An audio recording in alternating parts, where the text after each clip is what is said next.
नमस्कार, सादर अभिनंदन। कैसे हैं आप? मैं आचार्य सीमा।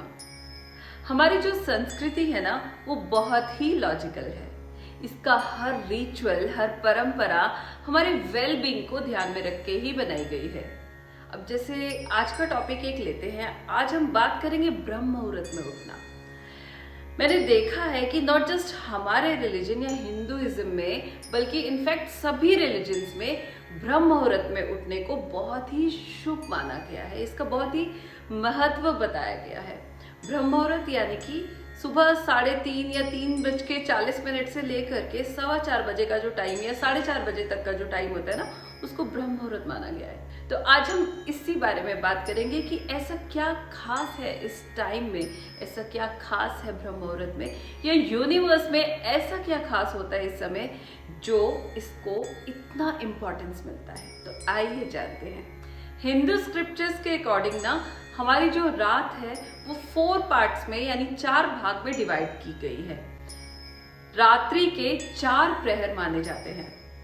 पहला प्रहर सनसेट से लेके यानी सूर्यास्त से लेकर के 9 बजे तक का समय, यानी लगभग 6 साढ़े 6 बजे, जितने बजे आपका सूर्यास्त होता है वहां से लेके 9 बजे तक का पहला प्रहर।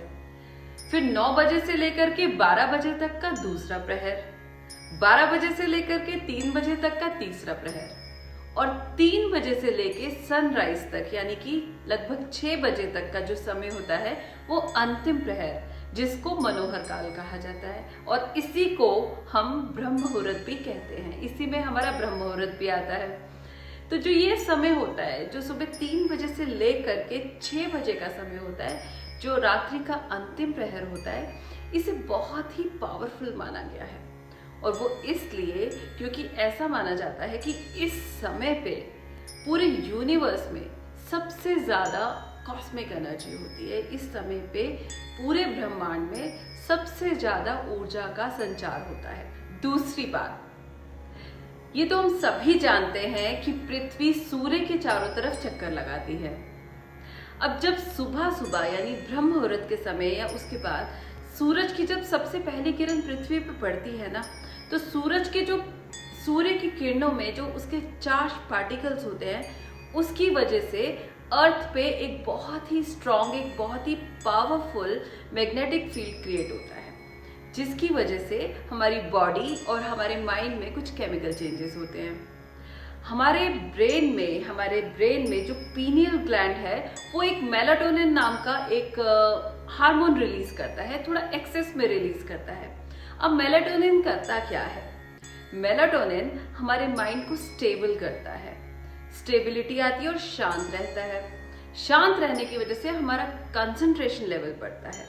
इसीलिए कहा जाता है कि इस समय यानी अर्ली मॉर्निंग उठ के अध्ययन करना, अगर आप पढ़ते हैं, या जैसे हम बच्चों को बोलते हैं कि आप सुबह जल्दी उठ के पढ़ें तो आपको जल्दी लर्न होगा, तो इसका यही रीजन है कि इस समय किया गया अध्ययन आपके माइंड में देर तक रहता है। आयुर्वेद की दृष्टि से दिन के 4 संधि कालों में से जो 2 मुख्य संधि काल होते हैं, जो 2 मुख्य संध्या होती है, जिसमें एक ब्रह्म मुहूर्त और एक शाम का समय, इस टाइम हमारे शरीर में वात, कफ और पित्त में से वाता डोमिनेंट होता है। वाता यानी कि air and space element. Air and space element जब डोमिनेंट होता है तो उस टाइम हमारे ब्रेन का कंसंट्रेशन लेवल बहुत अच्छा होता है, बहुत हाई होता है। उस टाइम पे किया गया अध्ययन, पढ़ाई, कंसंट्रेशन लेवल हाई होने की वजह से जल्दी हमारे दिमाग में बैठती है। उस टाइम की हुई प्लानिंग सफल होती है। तो इसीलिए ये जो 2 संध्याएं हैं, इसको पढ़ाई या अध्ययन के लिहाज से या कंसंट्रेशन के लिहाज से बहुत अच्छा माना गया है। संक्षिप्त में कहूँ तो सुबह जल्दी उठने के या ब्रह्म मुहूर्त में उठने के हमें बहुत से एडवांटेजेस हैं। तो यही कारण है कि ब्रह्म मुहूर्त को इतना महत्व दिया गया है। चलिए, इसके साथ ही आज मैं आपसे विदा लूंगी। कल आपको फिर मिलूंगी, same time, same channel, same place. नमस्कार।